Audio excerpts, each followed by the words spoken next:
Can I taste your juice?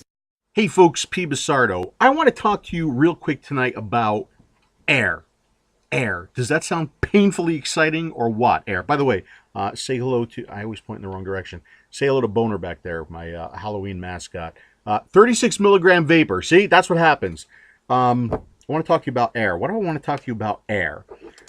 Well, it's because of the Aspire review, but it's something that I've been thinking about more and more, and it's an attempt to maybe help you with some of your issues with some of your devices. Okay, so what does air have to do with any of that stuff? You know, when I first met Zen, okay, the Zenesis devices, the guy talked a lot about air, airflow, air this, air that, vortex air, air. And then he came out with the Cardo tank, and it was more about air. And the more I listened, the more I understood, and the more I realized how important air is to some devices, more so than, well, you know what? It's important to all devices, but it can really have a negative effect on some of your devices. Okay, so for a lot of you, this is going to be total review. You guys already know this, but there's a lot of new vapors who watch this channel too, so this is an attempt to help them try to troubleshoot or at least understand what's going on. And it's an attempt to have you look at airflow as something a little bit more than just the tightness of your draw or the looseness of your draw, because that tightness or looseness has additional effects other than just you being comfortable with the tightness or the looseness of the draw, right? So that's kind of why I wanted to put this video out there. I wanted to talk to you about that, especially because of the review that I just recently did over about the Aspire. Okay, I love the Aspire. I love the way the thing performs. But when I go to YouTube and I read some of your comments, I realize that you are not having the same luck that I had with the Aspire. And today, I'm testing the VTR for the upcoming review, and I have an Aspire Mini on there. Okay, it's the Nova Mini version of the Aspire, and you know what? I hated it today. Hated it. How do I hate this thing called the Aspire that I just did a review on, and I loved it? Okay, it's very frustrating to me when that happens, because I want you guys to have a similar experience that I have when I review these products, especially if the experience is a really, really good one, because I want you to have that same experience. So why is the Aspire not good on the VTR, but it was good on the other devices that I was using? It's got everything to do with airflow, and I want to talk to you about that, because now I've added something to this, and I don't know if you can see it. There'll be a photo. So I've got the Mini Nova version of the Aspire on here, and I have an airflow cap on here, and then there's this thing here that the VTR has that I'm not sure what it is yet. But so I have an airflow controller on here, and I've dialed it down. Not a lot, just a little bit, okay? And it makes all the difference in the world, okay? Now this Aspire is working just as good as the ones that I used in the review on the other devices that I used in the review. Let me go ahead and have a vape for you.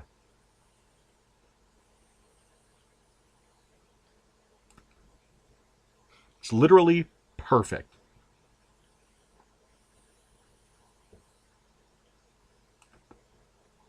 Now, why wasn't it perfect today when I had it before I put that airflow controller on? Because this particular device is supplying too much air to the Aspire. What that does is it decreases the device's ability to pull e-liquid into the atomization chamber. What happens on some of these devices, and we can talk specifically devices like the K-Fun or the Russian, Cardo tanks, cardomizers, especially, well, in tanks especially, things like the Aspire, things like the Pro Tank.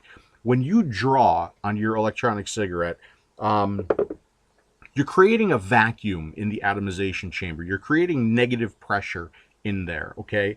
And that negative pressure or that vacuum is what helps to bring the e-liquid into that atomization chamber, okay? So it's like one part wicking. Yes, wicking is really important, but the airflow and that vacuum that you're creating is really important for these devices as well. So now, by decreasing the airflow slightly, very slightly, I'm not talking about a lot here, I have changed the characteristics of the device, and now it is wicking perfectly.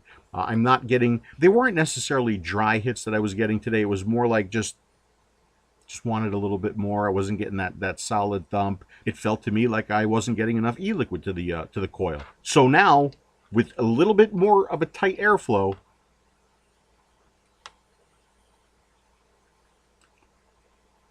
no issues whatsoever as far as getting e-liquid in there, saturating the wicks, the coil that's in there.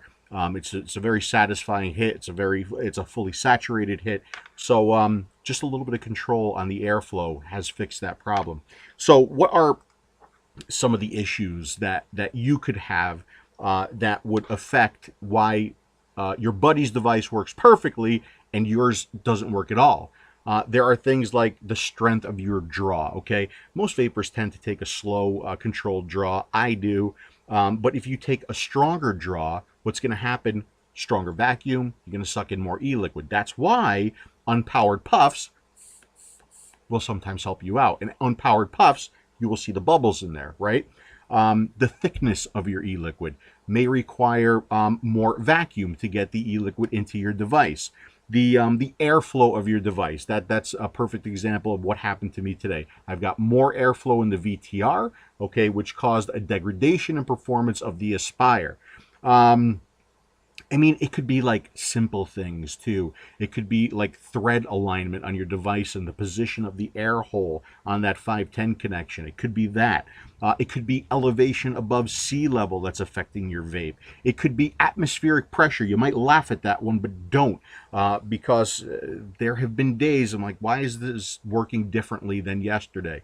There seems to be like a very, very fine line with having everything working correctly and the pressure working correctly between giving you a dry hit, a perfect hit, or a flooded hit. There was not a lot of adjustment that I did on this airflow control to change how this thing worked. Okay, so let me go ahead and have another vape.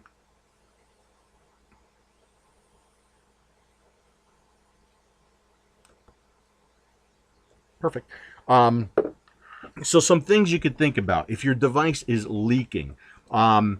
Is your airflow too tight? Okay, are you sucking too hard to get the vape? Because what's going to happen is you're going to suck more e-liquid into that chamber. You have the potential for that e-liquid to leak out. Could be that.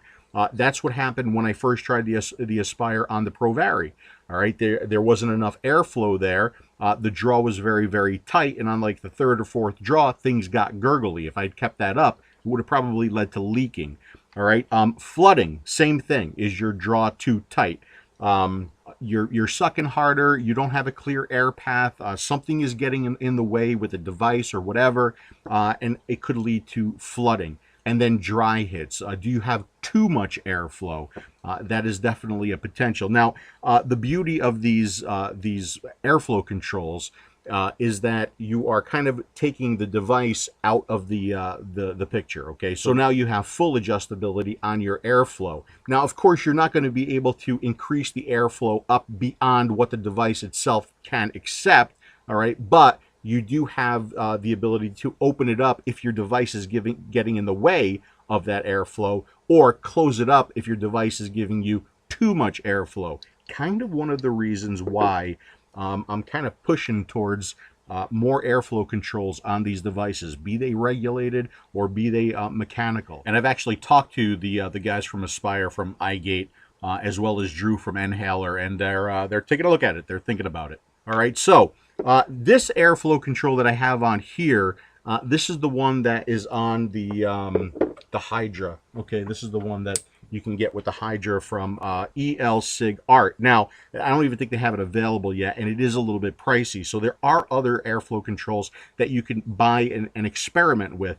I looked for one place that had both of the ones that I was after. Unfortunately, I don't have them in yet to show you. When they do come in, I'll let you guys know if I had this a similar experience.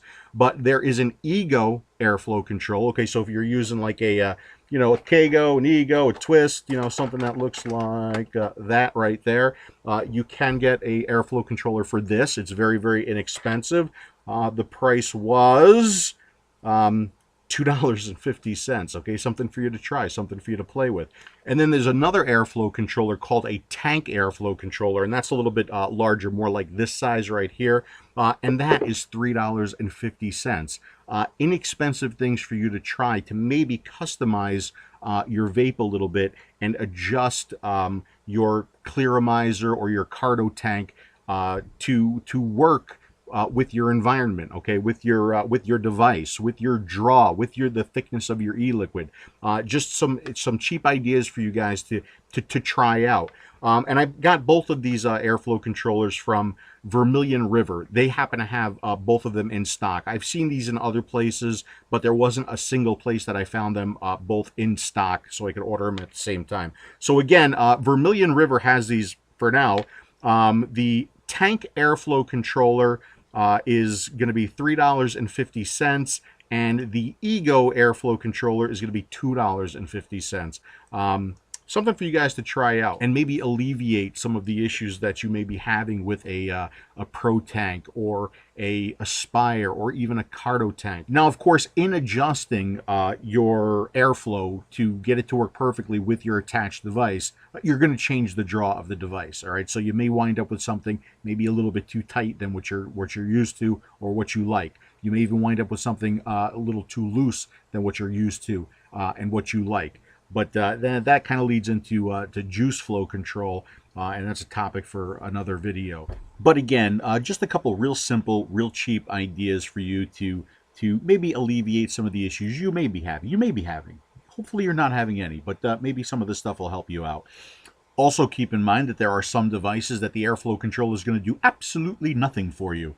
Some examples, dripping atomizers, basically devices that supply their own airflow. Okay, so dripping atomizers, Genesis atomizers, things like the K-Fun, the Russian, they all have their own air paths built into them. Other things like top coil clearomizers like the Vivanova, it's not going to do much there other than kind of tighten up your draw.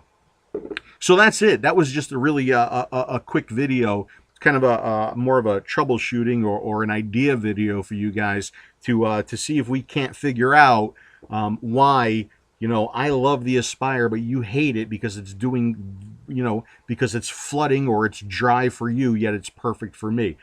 You know, I had the same experience. This is the same exact head that I had during the review, but in this particular configuration, it wasn't working until I added the airflow controller. So I do this a lot. I get all excited to give you guys the information, and then I kind of step back and say, wait a second, just wait for you to get these two things in the mail. And I did. These are the two air adjustment controllers that I just talked to you about. This is the tank controller right there, and this is the Ego controller. Not quite as good as I had hoped, but they are still something for you to at least try. Let's take a closer look at these two.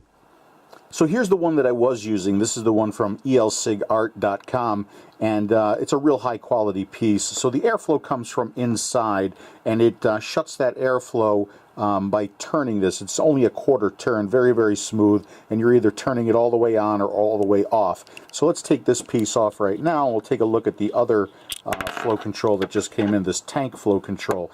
Really what this does is you'll notice that it has a 510 connection in there, and you'll see it's slightly raised, and that slightly raised area has air channels cut out in it. You can see 1, 2, 3, 4. So as you unscrew this, it basically starts to cover up those air channels, and eventually what you get is you get your airflow to basically shut off. So what you have to do with this one, as opposed to just twisting the other one that you just saw, what you do is you kind of adjust it, then you tighten in your device, and it'll stay put once it's tightened in. Okay, so it won't turn, it won't rotate.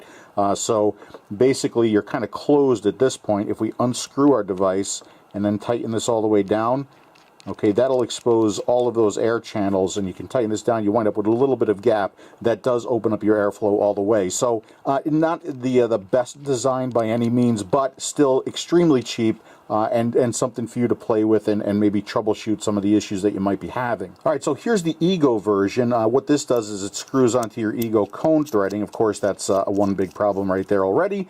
You lose the use of your Ego cone threading. But then you go ahead and you screw in your attached device.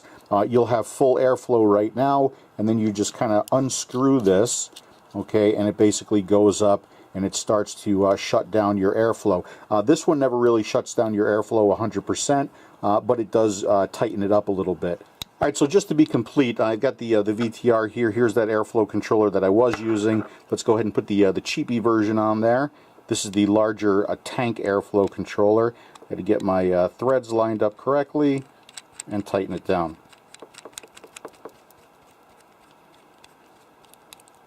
Okay, so now I want to tighten this up just a little bit. What I'll do is I'll put my device in here.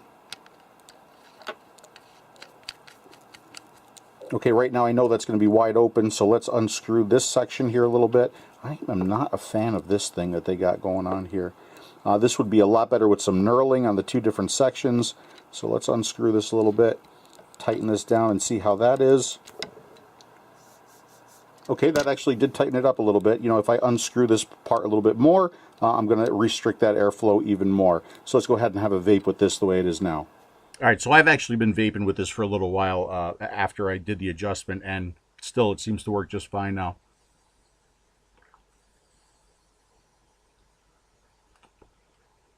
Just restricting that airflow just enough to improve the vacuum that you're creating in there, or improving its ability to get the liquid into the wicks and the coils on this one.